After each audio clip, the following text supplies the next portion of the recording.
as I said, a great lineup today. So audio experts. So we've got Jono from SCA, Ralph from Eardrum, and Liam from Spotify, who are all going to tell you some information about their special areas. The way we're going to work the webinar, we're going to really have the top and tail will be quite topical, looking at the world today. And the middle section, which Jono and Ralph will drive, will be more evergreen material that will be looking at the industry, buying habits, consumption in general, rather than at this special time in our life. So the rundown today, so I'll give a little bit of an intro on broader than the audio space, what's happening in market at the moment as we're seeing it. Then a little bit of an update on the consumer story from an audio point of view, some stats for the market. John is going to drive the main section of the presentation, the real guts of our audio buyer's guide. So hopefully some of you have seen that document that we distributed, we put out late last year. That's an amazing rundown, particularly for agencies and clients on from woe to go, how to run audio campaigns, whether that be streaming, digital, podcasting, etc. Then Ralph's going to walk us through some creative best practice. Some of that's in our buyer's guide, and he'll reference some other materials and other pieces of work that we've done. Then Liam's going to give us a bit of an update on what Spotify's seeing at the moment, consumer trends, the market from a programmatic point of view, and some really interesting, I guess, insights into consumers at the moment. And then we'll get into some Q&A. So kicking off, I'd like to thank our wonderful audio council who have worked together to put a lot of these materials together. We catch up every month, make sure we're distributing materials that are helping the industry and listening particularly to the buy side on what you guys need to make your life easier, and I guess to get audio up to that top of mind so that it's a buying option for you. So thank you to all the people who give their time and energy, skills and knowledge to take part in the Audio Council. As I said, I'll just give a little bit of an overview, and those of you who joined our webinar a couple of weeks ago on direct brands would recognise this slide. I just wanted to come back to the market at the moment. So this is a survey that we did with agencies and advertisers a few weeks ago. I realise every week is different at the moment, but this is sort of showing that at that point, about 85% of buy side were reviewing their activity, which is not surprising. At that point, there was sort of daily reviews of strategies and activity. What we're seeing in market is that's slowing down a little bit as government announcements are not as frequent, and I guess not as much change in terms of consumer activity, different stages of lockdown. One thing that I find really encouraging from this slide is the people who are looking at changing their spend. Well, I guess there's a lot of them who are not sure if that spend's going to come back, but there's only about a quarter of the people who say that spend is going altogether. So there's a lot of delay in spend, change in strategy. And I think what we're seeing, and Liam will talk to this later, in the last few weeks, we have seen quite a few advertisers come back into market, new creative, new messages that are suitable for the time. So we're starting to see a bit of activity there. And on that right-hand side, and I think probably a lot of people I speak to, it sort of resonates with them, that there's been a bit of a shift from performance to brand, particularly for those who are not in market with products at the moment, but some really nice brand messages coming through from a range of different advertisers, and advertisers you're not normally seeing those brand messages come through. So that's from our study, and Tiff will put a link up to the results of that study that you can download as well. The US have done a couple of studies both with buy side and sell side in terms of what they're doing in market. There's one that came out last week that does combine that buy and sell side and what's happening. So this slide is looking at the change of tactics and how people are focusing. You're obviously seeing that OTT and CTV space come through really strongly. We're seeing a lot of consumption growth from video right across the board, but particularly on the big screen. We don't have audio in here, unfortunately, for today's session, but I'm sure audio will hear how consumption's changed there. That's coming through strongly as well. This slide could be comforting or worrying. I choose to find it as comforting. So there are still so many unknowns. It sounds like a cliche, but this is looking at buy and sell side in terms of their thoughts for Q3 and Q4 from a calendar year point of view. And there's still a lot of people have not reforecast and not necessarily, they're waiting and seeing. So I see that as a good thing, that people are ready to go for Q3 and Q4. And as more information comes to hand, they'll sort of reformulate plans. But also, I guess if you're listening and you're not sure what's happening, don't worry, you're in there with everyone else as well. So that's a bit of information. There's a really good deck. Again, that link will go up, that has got that combination of buy and sell side. All right, so into the topic that we're talking about today, so audio. So this is just a framework that comes from our buyer's guide that Jenna will talk through in more detail of the types of content that we're talking about. So in our audio council, we do look at radio, streaming and podcast for the, I guess, benefit of the digital audience and digital focus today. We're looking at the streaming and the podcast side of things. So both live radio, music, and podcast, both from a original content and a catch-up radio point of view. So the whole gamut there. I'm not going to go through this list, but by the end of it, you will agree with all of these points, hopefully, or in the Q&A question why, if you've still got questions around all these areas. The other thing I would suggest, if everyone, so we will put a link up to the buyer's guide. There'll be a lot of information as well from the State of the Nation survey that we put out each year. So we put out the 4th wave in February, so some of the stats come from there. And a couple of weeks ago, we published an audio quiz.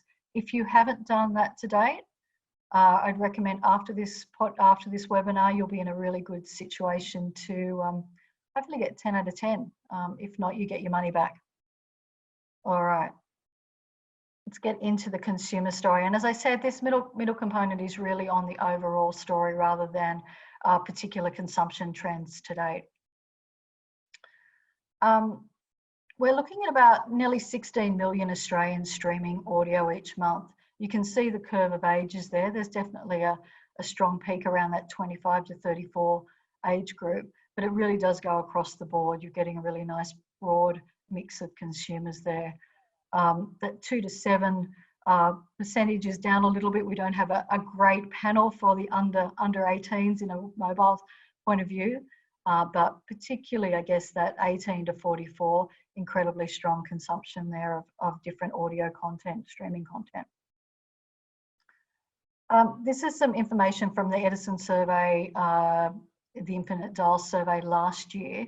There'll be another one out later this year, so we will see some growth in numbers there. But looking at that sort of average time increase, looking at 20% of increase over the last 2 years for audio content.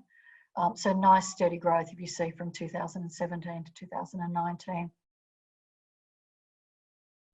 Awareness of and usage of podcasts.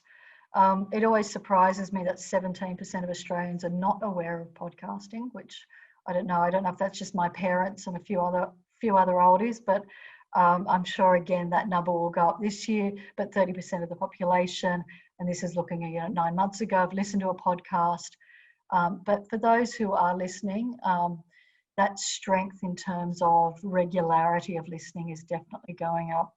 And we'll look back, I guess, at this time of podcast and streaming increases will, I guess, drive a lot more trial of those different products at the moment. And sort of following on from that regularity in terms of the number of podcasts they're listening to. So big growth, a lot of people who are, I guess, podcast heavy, podcast addicted, which I put myself in that bucket, who are listening to a wide range of podcasts. And I think most importantly there is that that 89% that they normally listen to all or most of a podcast episode. So that engagement, that duration, that compelling content that's really pulling people right through a program. Some new information on smart speaker ownership and usage. So The IAB, along with Nielsen, do a monthly survey to make sure all our measurement of our ratings is up to date. We have the right look at the population from a Nielsen content ratings point of view. And within that, we do ask about smart speaker ownership and usage. This is always a little bit smaller than I'd imagine, and I know this audience will probably skew a lot higher in terms of ownership, but about 16% of Australians having a smart speaker in the house. This is obviously not looking at sort of voice usage from mobile phone, etc. It's looking actually at separate devices. But you can see that curve of ages with a bit of a dip at that 18 to 24 who are probably just living on their mobile phone at all times rather than having the smart speaker. But, you know, that curve again, that sort of 25 to 34-year-old really being a sweet spot in particular. Then the 14 to 17-year-old, this is looking at household usage. So there's family usage, having a speaker in the house. So look, a big chunk of people, and we see of the people who have a smart speaker, nearly a third using it daily. So again, that habitual usage of a product, a smart speaker product, is growing with that sort of top third of the product, and then 60% at least weekly. On the right, some information in terms of what they're using their smart speakers for. So streaming music coming through strongly, and then quite a lot of functional areas. You know, listening to radio, you can see the list there, but a good range of different services. And I imagine that will expand, particularly for that group who are using it daily. We'll keep expanding that repertoire of usage with its smart speaker usage. Jono is going to now come in and tell us from woe to go. We've got a lot of different people on the listening to this webinar, from very senior people to very junior people. We'll keep it simple for the senior people. The junior people will probably know half of this. But, you know, really we get a lot of questions as an audio council from particularly marketers going, where do I start? What do I do? What knowledge do I need? So we're hoping to answer those questions, as well as go into a bit more depth in terms of measurement, assessment of activity. So no pressure, Jono, but you're hopefully going to answer all those questions. Thanks very much, Gai. Can everyone hear me? All good. Awesome. You know, I wasn't feeling nervous at all until you got to that slide and said there's a lot of people on this call. So hopefully I can do this presentation some justice. My name's Jonathan Mandel. I am the head of digital commercial at SCA. We represent the Hit Network, Triple M, as well as SoundCloud and Podcast One. But for the purpose of today, I'm trying to represent or the IAB of sorts, and speaking from an industry perspective. So by all means, if anyone feels like I'm putting any bias towards my own radio companies or SoundCloud or Podcast One, feel free to call me out on the questions and I'll try and rephrase in a more balanced manner. But the purpose of today really is to try and provide some industry and holistic audio strategy guidance. So I hope I do a good enough job. So the starting point that we look at is what does the industry or the landscape of digital audio actually look like? So on the next slide, we've worked really hard as an industry body with the IAB to establish a kind of a framework as a starting point of how does it all fit into, you know, various boxes. What are those boxes? So we spent a lot of time last year developing this buyer's guide where we said, all right, the starting point with any campaign, you know, if you're working with your client and you have a brief or you have a conversation, which you then use to develop a brief, you've set your objectives and you're setting the strategy. The first point that you then need to look at from the audio side of things is we look at two separate technologies that can provide audio listening. That's streaming technology and podcasting technology. So the main reason for separating it out like this is that they have subtle nuances when it comes to types of targeting and types of reporting. So if you have different types of targeting and reporting, then you're going to need to set slightly nuanced KPIs or objectives against those various technologies to make sure that you're actually driving the best outcome for the client. So within those two, so if we just go back to the previous for a second, the next area that we look at is the 4 categories of content that we have. These are really important because they all kind of dictate the type of message that, or the way you would deliver the message for a client in those various content categories. So the way you're going to, you know, the way you would brief Ralph to create a radio ad is probably different to the way you would brief him to create an ad for a music streaming platform, and so on and so forth for original podcasts and catch-up radio podcasts. So we have the content categories, which give you an understanding of, you know, what is the listener actually consuming when I'm delivering this message, and then how is it best to deliver that client message into those different categories. So when we then start to look at, you know, how we're planning and buying on the next slide, you have your various teams at the agencies. You have your agency planning team, you have the stakeholder on the publisher side, and you have your programmatic stakeholders as well. So these are kind of the people you would start to engage with when you're planning your campaign. So the one thing that I would probably stress the most, in particular at the moment, whilst this is a relatively new area for everybody, which is why we've got such a great attendance rate on this call right now, is reach out to your publisher and your tech partners when you're trying at probably, you know, once you've set the holistic strategy, reach out for help creating and planning your campaign.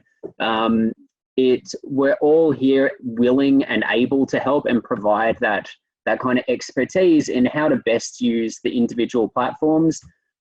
It's something that may seem cumbersome at first to speak to multiple people, but it's always going to yield the best results if we can provide that nuanced expertise on the different channels and content sites. So this is kind of where you begin.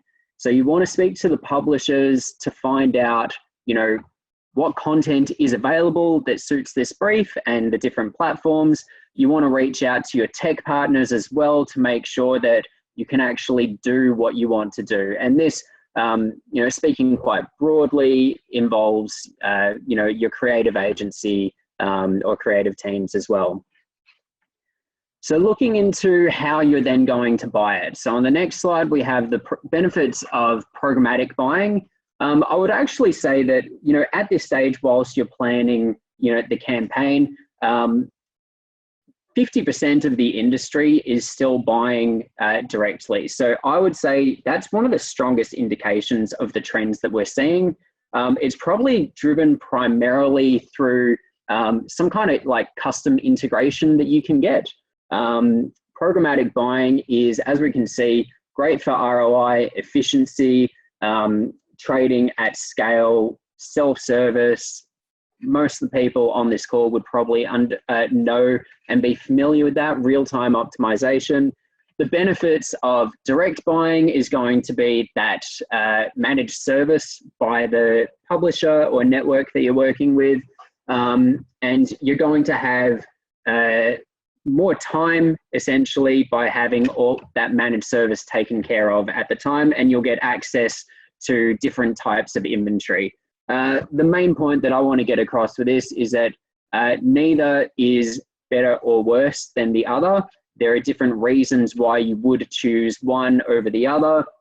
And there are plenty of occasions where we actually see part of the buy split into the elements that can be bought programmatically and the elements that are probably more custom or premium executions that can't be transacted programmatically. So think about that when it comes to planning your campaign. If programmatic is something that you do want to do, it can be transacted through all publishers, and reach out to your publisher or your technology partner to find out what can be done directly, what can be done programmatically. And you'll find that everyone's there to support whatever can be done to get the best out of the campaign. The intent to buy programmatically has increased a little bit from the previous year to 2019 or 2020 as we're in now. What we're seeing is a lot more growth in the programmatic guaranteed area and private marketplaces. There's probably less of a trend that we're seeing, as you can see, dropping down quite significantly to buy audio on the open exchange. I would be very keen to explore some feedback from some of the buyers on the call as to what drives that. I've heard some anecdotal feedback around the scalability of the inventory itself, because it's a relatively small ecosystem compared to the likes of, say, display, social or video, that people do want to get higher access or elevated access to inventory, which is driving the use of private marketplace deals as well as programmatic guaranteed. So particularly, I would say the last 6 months, there's been a significant increase in programmatic guaranteed requests and activity itself. Net programmatic being nearly 60%, as you can see there, takes it back, I was saying it's about 50% while we were talking about the previous slide. So now it's grown a little bit more. What it means is that from an industry perspective, if we're talking to a lot of agencies and buyers and planners on the call today, it means that if you're only thinking about direct transactions, then 60% of your peers are thinking about programmatic. If you're only thinking about programmatic, then 40% of your peers are probably thinking about direct transactions as well. So it's important to be thinking about the whole ecosystem in that regard. But it's really good to be aware of what are your peers planning and actually transacting. So if you compared video at the stage, probably maybe about 4 or 5 years ago, to where audio is right now, then the proportion of programmatic transactions to direct was significantly lower, which means that digital audio has been adopted much quicker by the programmatic industry, I would say, and the trading desks. We could make some guesses as to why that is. There's definitely a willingness to try and experiment, and the ease of transaction with self-service has definitely played a part in that as well. Some of the audio formats that we've seen across streaming have been really interesting to get an understanding of where the buyers are at the moment. The typical and most common audio format is still very much the spot, but some of the rich media audio formats that we're starting to see trends for at the moment, dynamic audio creative is very much a hot topic at the moment and on the tip of everyone's tongues. I get asked about it on a regular basis. I'm sure Liam does as well.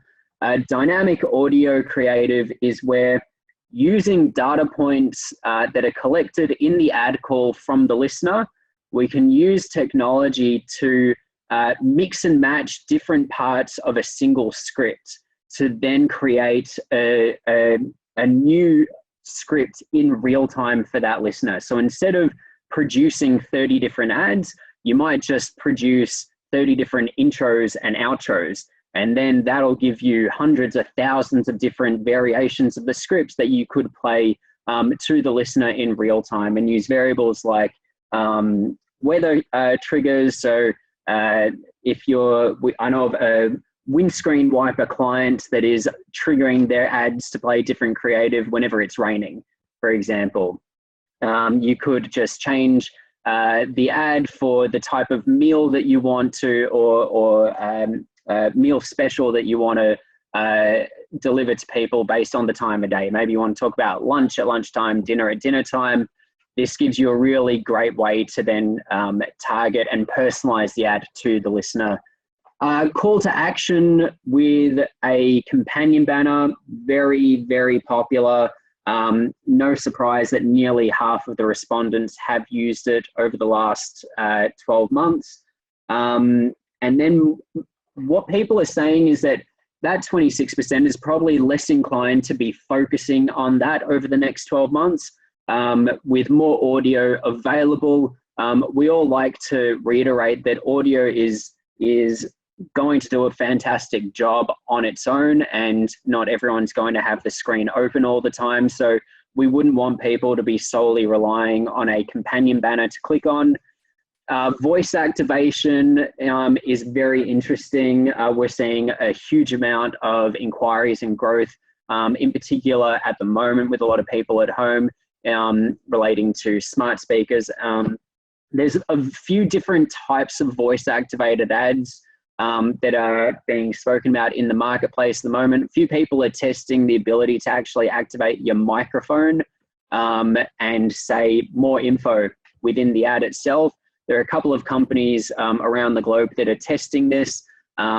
It's probably going to be ready over some time as we get used to, what's the best environment for that.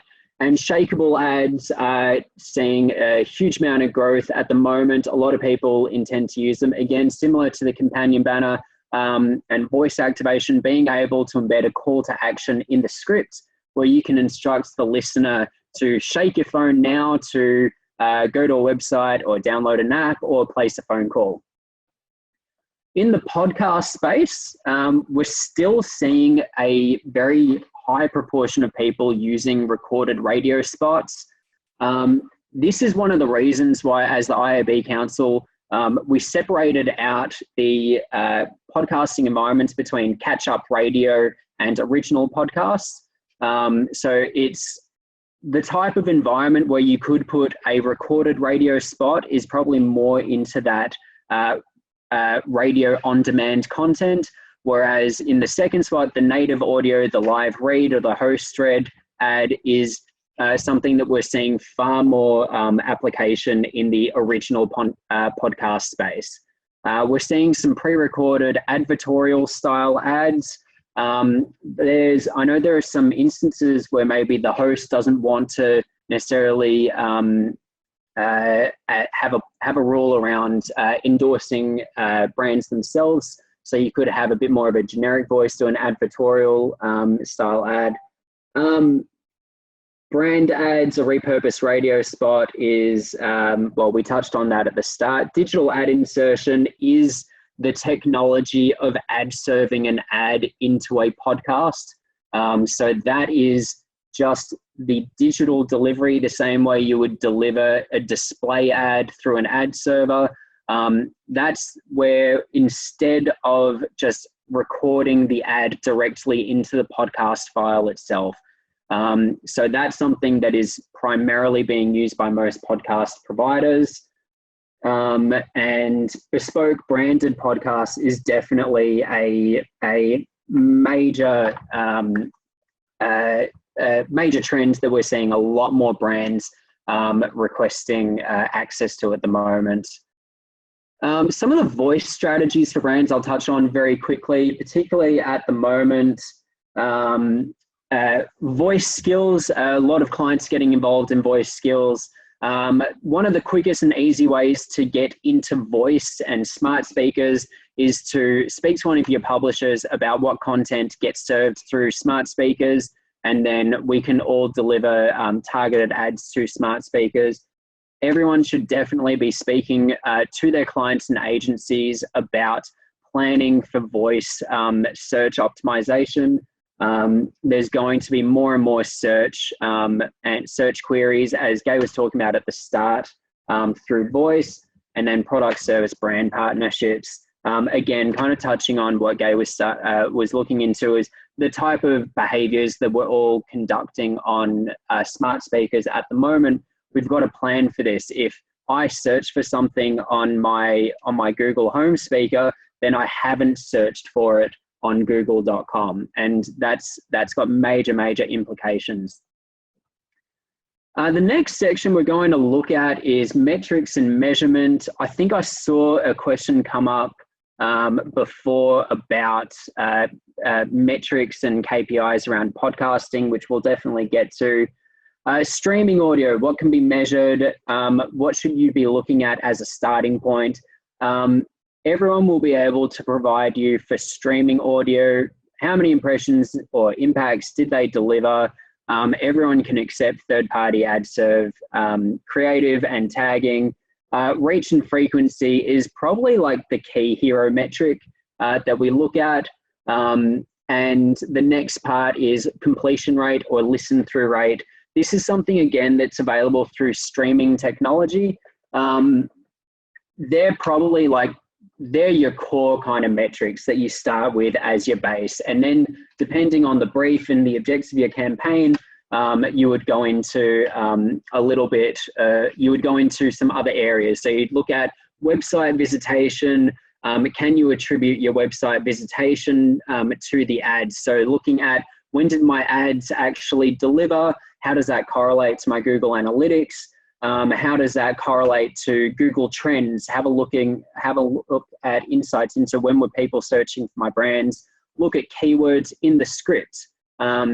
Did they then change? Sales through redemption offers. One of the major areas in the US in particular is creating some kind of unique code for redemption.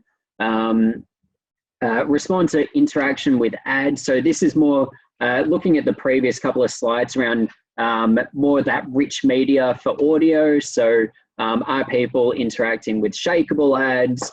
Are people clicking on companion banners and the like? And then uplift in brand metrics. So everyone can provide some form of brand study. We're all looking to create case studies, especially at the moment. So speak to your publisher partners about, all right, what can we actually do beyond the standard metrics from an ad server?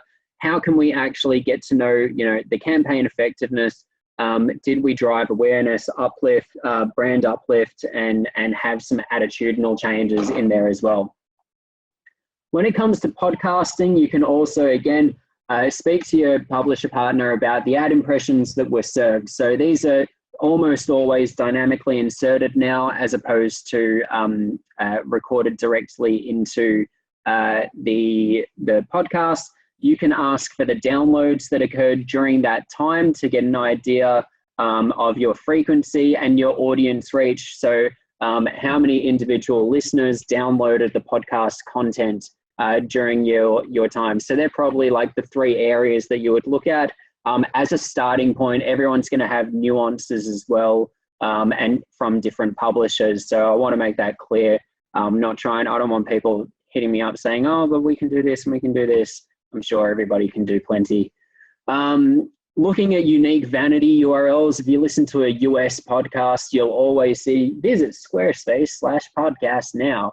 That's because you can attribute the website visits specifically to that podcast.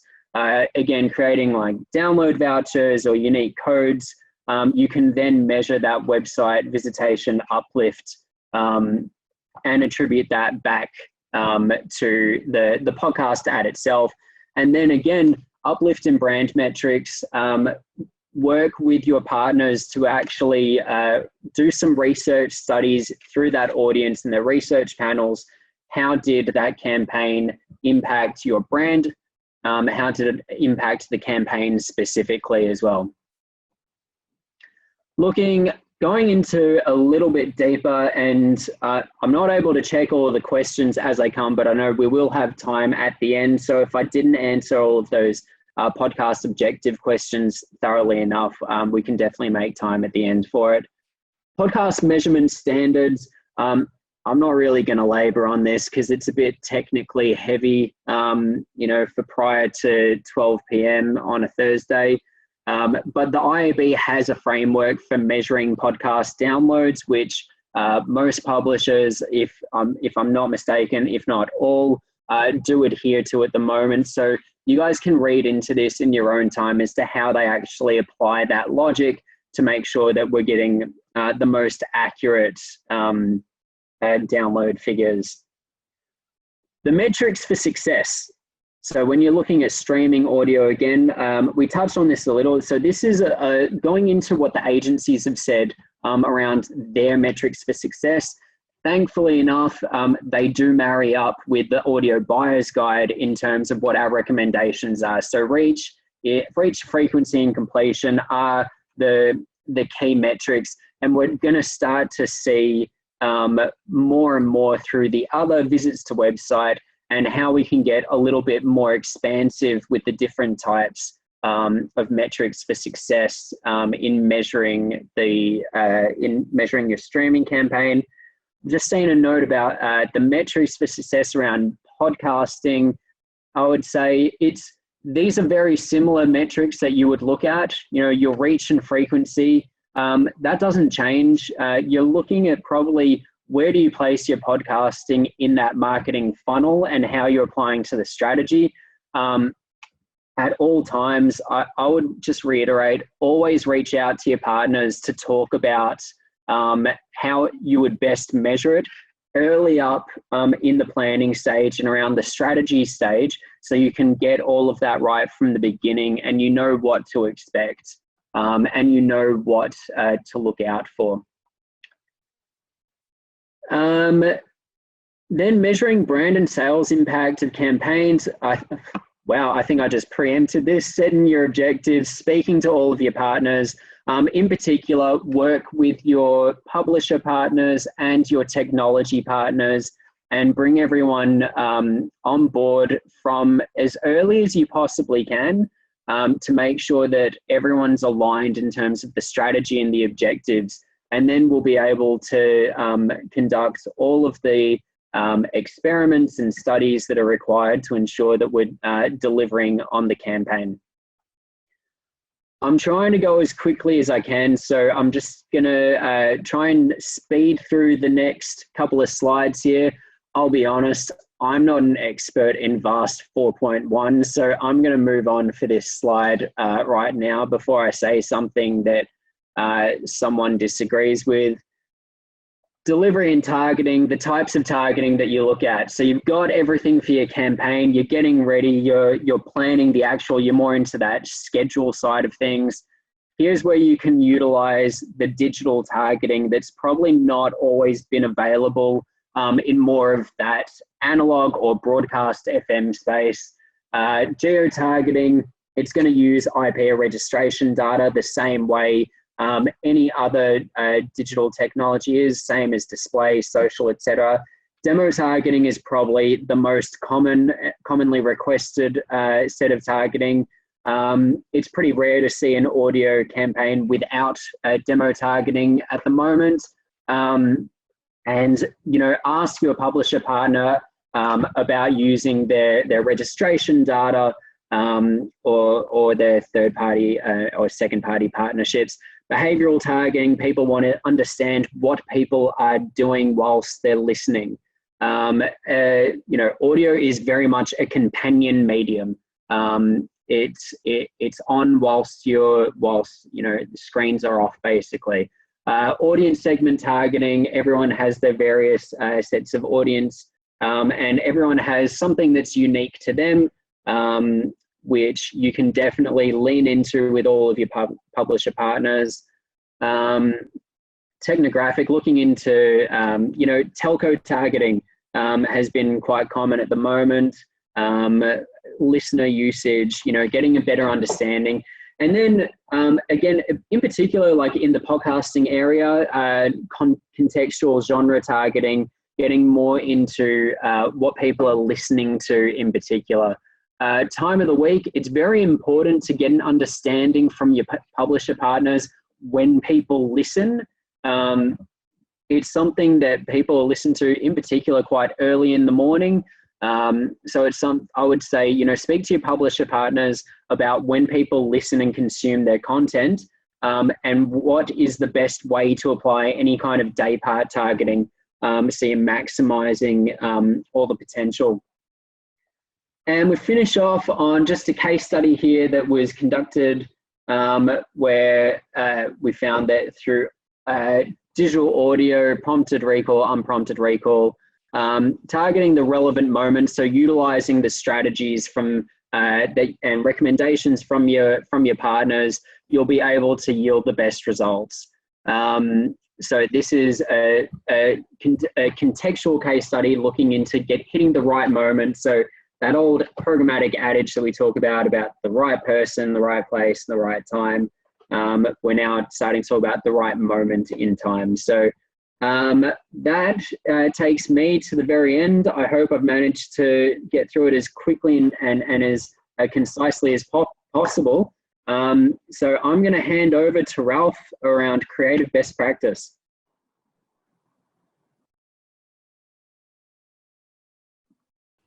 Thought I better unmute myself, being the audio specialist in the room.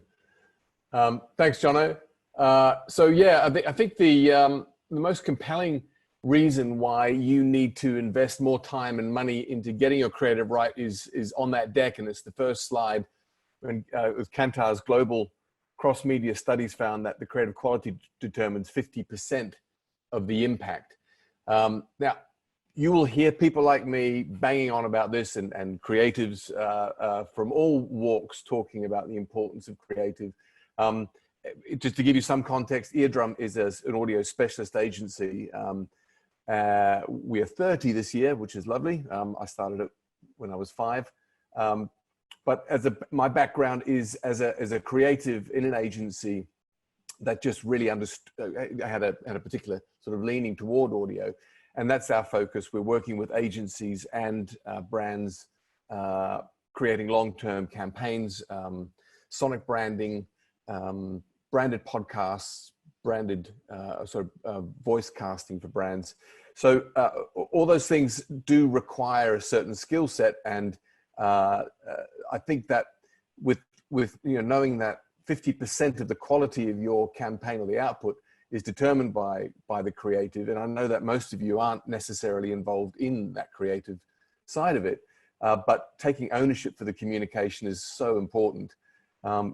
Designing creative with context in mind, ensuring your brand has all the audio brand assets, are things that you need to be across, because I guess with all the attention and focus that you're able to do, and targeting and dynamic creative, all of that is kind of useless unless you've got an idea that cuts through, and all that strategy and planning is kind of wasted. For some reason, we hear brands in audio with creative that wouldn't be seen dead in any other medium. And I don't know, I've got some thoughts on why that is, but there seems to be a lower expectation for the quality when it comes to audio. We seem to accept a lot of the one-off ideas and maybe poor execution more readily than we would in other media. The IAB's State of the Nation questionnaire, which is on this slide, reinforces that only 1/3 of media agencies with audio experience are tailoring the creative to the medium. So it's, sorry, with audio experience are not tailoring their creative to the environment. So there's a massive potential there, and I think we can maybe talk about some of that in the Q&A. On the next slide, it talks more about some of the creative best practice and guidelines. I mean, I won't go into all of them, but the one thing I will try and or add to that is to be more demanding. Ask to hear other creative work that the agency you're working with or whoever's writing it has done, because does require a specific skill set to turn a creative brief into an audio brief, how to create a long-term platform idea that can exist in audio that's also sympathetic to the campaign that you're running in TV and print and digital, how to avoid the cliches, and how to make your brand kind of audio ready with all the assets that are needed. And that goes into the next slide, which talks about the sort of the upside really for campaigns that do have that are customized to the platform. Jono sort of talked on that briefly before. I mean, just because your ad is in a podcast doesn't mean you have to relinquish all branding. I mean, you can still use a brand voice if it's a pre-recorded piece in a like even an advertorial sense. But creating those brand assets is a way that the company you're working with can be audio ready, which is the next slide. And that means creating a sonic device that will be carried through in all audio platforms, whether it's Spotify or in a podcast, in a radio campaign, but then also heard in your TV campaign. And the proof is there again on this slide. You see how it delivers greater neuro response in terms of engagement, emotional intensity, memory encoding for both left and right brain, and as I said, links to all your other visual media. And that means having more, I guess, a planning process within what are we as a brand going to sound like? Do we have a brand voice? Do we have a brand anthem? Do we have an audio logo? Are we now writing for the spoken word as opposed to the written word? Are we directing in a more conversational tone? All those things are really important in audio and do need special skills and a special focus to address well. And then it's down to adapting that creative idea, that big platform idea, according to the specific platform that you're working on, whether it's Spotify, podcast, radio, and voice. We touched on that in the presentation that we did a month or so ago, and we looked at each of those platforms having its own superpower, and understanding what each of those platforms' superpower is and adapting the creative for that just means all the work, time, and effort that you've gone into planning, targeting, programmatic, dynamic, all those things are going to be so much more effective. And so, yeah, making your campaign, your brand more audio ready with all those extra assets is, I think, the starting point for any campaign, and to really make sure that you're maximizing the potential for the audience that is turning up in increasing numbers and listening. Our lifestyles are changing. We are trying to do so much, more with our time, and that means getting our entertainment through our ears while our eyes and our hands are sort of free to do other things. So I'm trying to sort of be very brief, knowing that for the majority of you, the creative isn't what you're spending your day doing, but when 50% of the outcome is determined by the creative message, I can't reinforce enough to be more demanding with the creative that is going to be representing all your hard work and determining the impact of your campaign. So yeah, be more demanding, seek out the people that do it well, see examples, listen to examples of work that your agency has been responsible for, and then you'll get the results that a lot of the clients that are using audio well are getting at the moment. So super quick to try and hopefully make up some of the time. Thanks, Ralph. And if anyone wants to hear more about audio creative, Ralph and I did a podcast recently, which is quite fitting to this area. So I'm sure you all subscribe to the IAB Australia podcast, but if not, go and have a listen. And there's more details, particularly on that superhero idea of using each platform for different things. I'm not going to go into the questions to ask your audio media partner. We'll be sharing the deck and the recording of this with all participants. So you can get that information there. I'm going to hand over to Liam from Spotify, who's going to give us really fresh info in terms of what's going on in market at the moment. And just quickly, if we don't get to everyone's questions, I will find a way of answering them and getting them out to all of you guys afterwards, because these guys are so passionate, we're running over time a little bit. Liam, over to you. Thank you. Thanks for the intro. For those who I haven't met, my name's Liam Hickey. I'm head of automation at Spotify.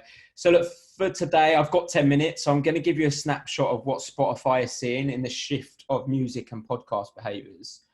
So on the next slide, you can just see the playlist. So the 3 points I'll cover today is trends and behaviors, consumption moments, and buying trends.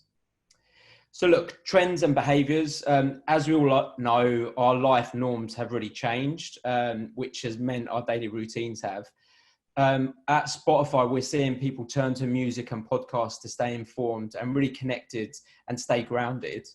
I think we all know music and podcast is still the soundtrack for people's lives, whether that's listening while you're running, cooking, focusing or just relaxing. But while those moments are still happening, they're very different now. So working might be taking place at home on your kitchen table or trying to juggle childcare. But the moment as a whole is still very important. So with this in mind, we have to be thoughtful, just like advertisers, on our approach and able to adapt to the environment as consumption is happening very differently now. Before I touch on what we're seeing, there was some research that I saw from Global Web Index. So just wanted to call out some of that. So firstly, music consumption is the #2 online activity behind searching the term virus. Also, 75% of respondents say that they are consuming more music and plan to continue that after the outbreak. And also podcast consumption is up 20%. And people are using that as a source of trustworthy information now. So now I'm going to go through the trends that Spotify is seeing. So firstly, listening moves to home, which is creating these brand new habits. So consumption in our homes, like the desktop, your PlayStation, TV, speakers. To touch on speakers, we all know speakers have been on a rise, and a recent IAB study shows that 16% of Aussies own a smart speaker now. So while all this is happening, you're seeing car consumption on the decline. As we all know, none of us have been commuting to work for probably 4 or 5 weeks now. So we're really seeing that optimization and the greater share inside. And if we go to the next slide, what I would say is mobile is still the dominant force here. It's the primary platform. However, it's increased as a remote for all those devices that I just touched on previously. Which completely makes sense and reflects all of our new routines. And then if we look at focusing on family and domestic tasks, this is something that we probably all can relate to.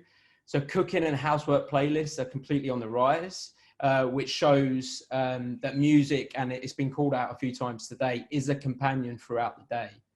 And then also children's music's on the rise. For any parents on the call, you can probably relate to this better than me, but it's a challenging time to work while you're having your children running around your home. So music is there as a distraction for them while you can get on to doing your day-to-day job, I guess. And then if we go on to the next slides, and this here really focus on podcast as well. I know when I'm speaking to my friends or work colleagues, as we've got more time for ourselves at the moment, that self-improvement has been quite key for everyone. So what we're seeing is wellness and meditation is indexing really high now. And then more on the fun side of things, I know when I switch on my TV or news on my phone, it's just all corona or negative news at the moment. So people are using podcasts to have a laugh and really focus on that comedy side of things.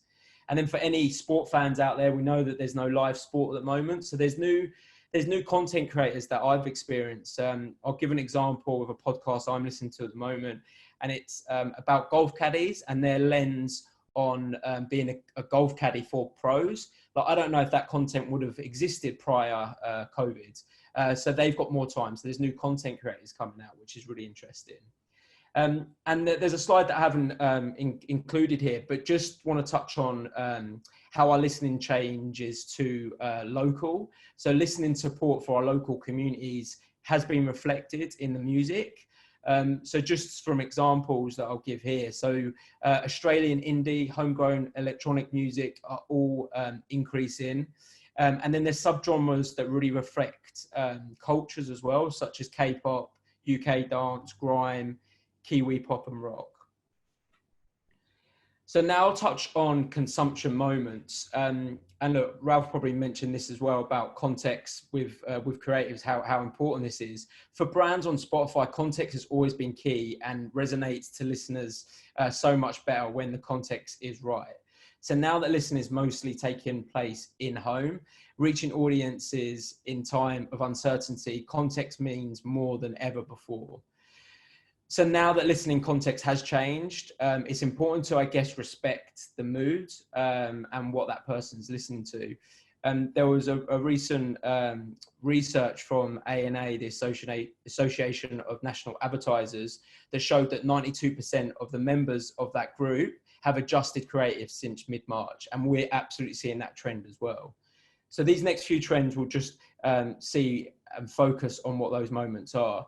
So motivation and productivity, as we're all working from home at the moment, it probably took a few weeks for everyone to adjust and stay motivated and productive. So we're seeing the search terms such as motivation, popping, all increasing between 20 to 200% week on week. And then if we look at health and fitness, we all know that gyms are closed, but music being that companion is completely seen within health and fitness as well. So I'll give 2 examples here. F45, the search term has increased 310% week on week, and CrossFit 220%. So you can see that yes, gyms aren't open, but people are creating their own gyms at home and using Spotify to partner them throughout their fitness regimes. And then if we look at wellness and relaxation, it's very important that we do take a step back and thinking about ourselves and our relaxing in these times as well. So obvious terms, but like chilled, relaxation, all increasing up to 50% week on week. Then around the house, I'm sure all of us are doing this a lot more now. Housework and cleaning. We're seeing that search term increase up to 50% week on week now as well. And the music like house and jazz, they're music that not necessarily have a huge amount of words, but can play in the background while you're doing all these new routines across the house. And then parents with children, touch on this again. I guess there's twofold to this. There's one, to keep your children distracted while you're on a webinar or you're doing your whips with your team. But also there's that time that you probably didn't have to spend with your children. So yes, it's a distraction, but also you can spend time with your children, listening to the likes of Kids Dance, Fishy on Me, Harry Potter and the Baby Sleep. I have no ideas what these are, but I'm sure anyone with parents will. And then hopefully most of that has resonated with everyone, but if that hasn't, I'm sure this one will stick. So I found out yesterday that Tiger King actually is the most watched documentary on Netflix. And we've seen a trend that Tiger King, the search term, is increased 606% week on week. And this was done a few weeks ago. So I'm pretty sure that that's just increasing as well. And then finally, I just want to round out in regards to, I guess, buying trends of what we're seeing as well. And brands are using programmatic more in these times. And Jono's mentioned a few of the points to why programmatic, I guess. And I'll just call it out again, I guess. It's easy to test and learn through programmatic. We understand the need to test the effectiveness of existing campaign setup, current creative rotation and targeting. And programmatic allows for that flexibility as well. There's a need now more than ever, I guess, to be able to have that real-time change on campaigns, whether you need to switch out creative, adjust spend, adjust frequency, whatever that adjustment would be. We need to make sure that the buyers are able to do that very, very quickly. So what we're finding is brands are really optimizing to programmatic a lot more than they were doing previously by booking a direct IO. And I think that's me.